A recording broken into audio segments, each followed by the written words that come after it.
I got started to work with kids with disabilities and their families and all the struggles that go along with that. But since then, I've branched out into these two kind of subcategories of teens against bullying and kids against bullying.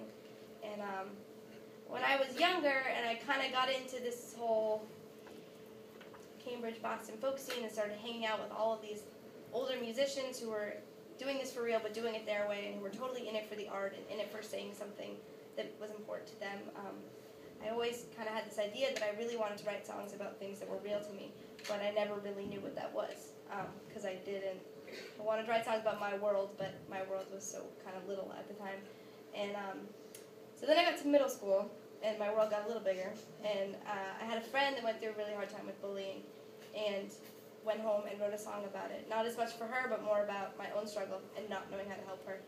And I stumbled across the Pacer Center and what they were doing and found a lot of comfort in their website and Teens Against Bullying specifically, and reached out to them and just said thank you for all that they were doing and sent them the song that I'd written. And the woman there was like, hey, we love the song and we'd love to send it out to schools across the country as a part of our National Bullying Prevention Month, which is every October.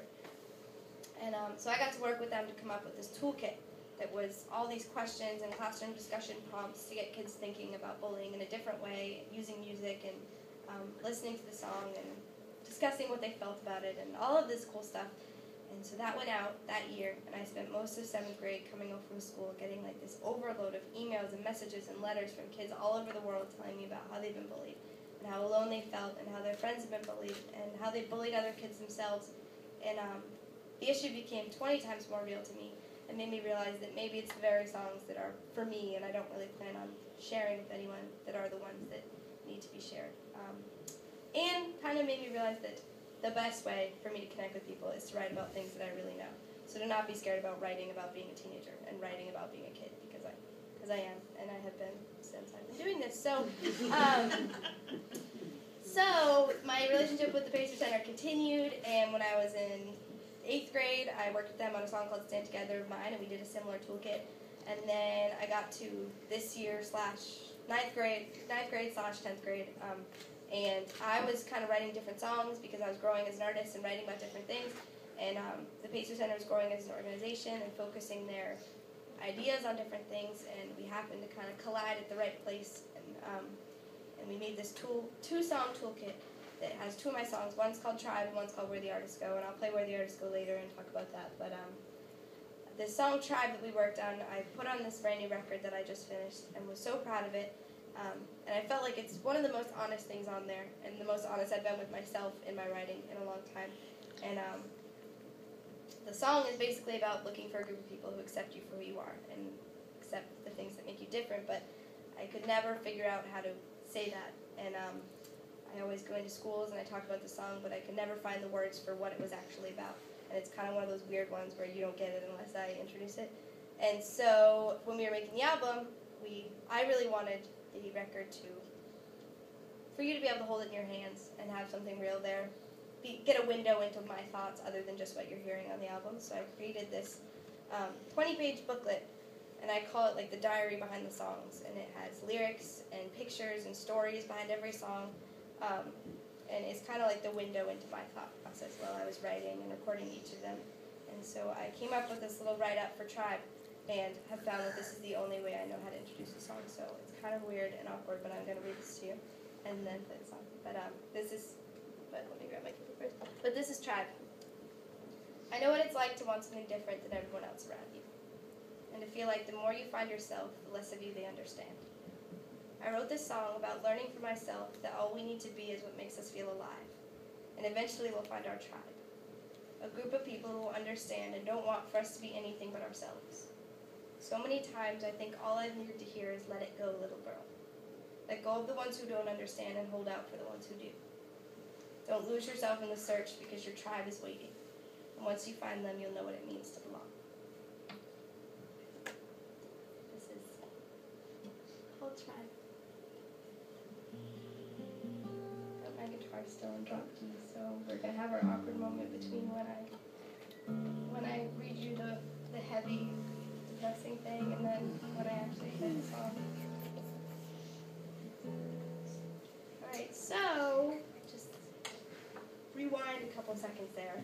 This is Tribe.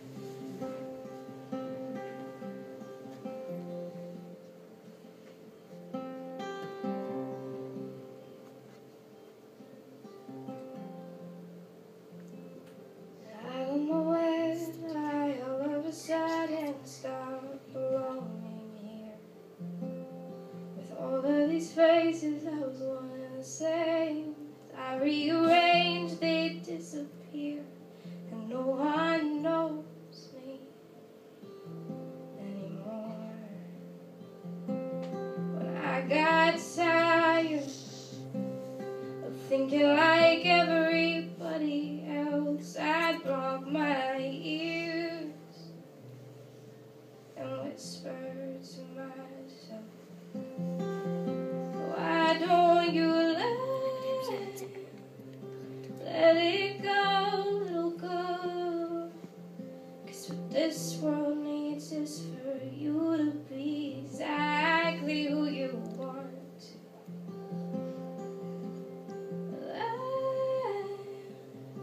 Let it go, little girl. And when the voices multiply and crowd around her, promise me she is gonna sing a little louder. Oh.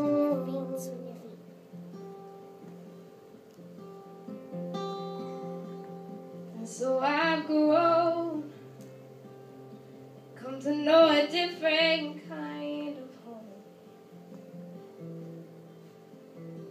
We're not alone.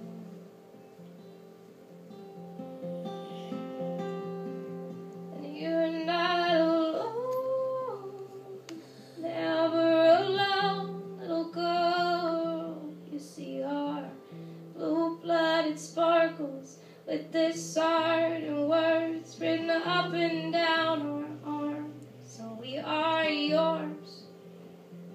Yes, you belong, little girl. So let it go. And when the voices multiply and try to drown her, she's gonna sing. Just sing until it's right.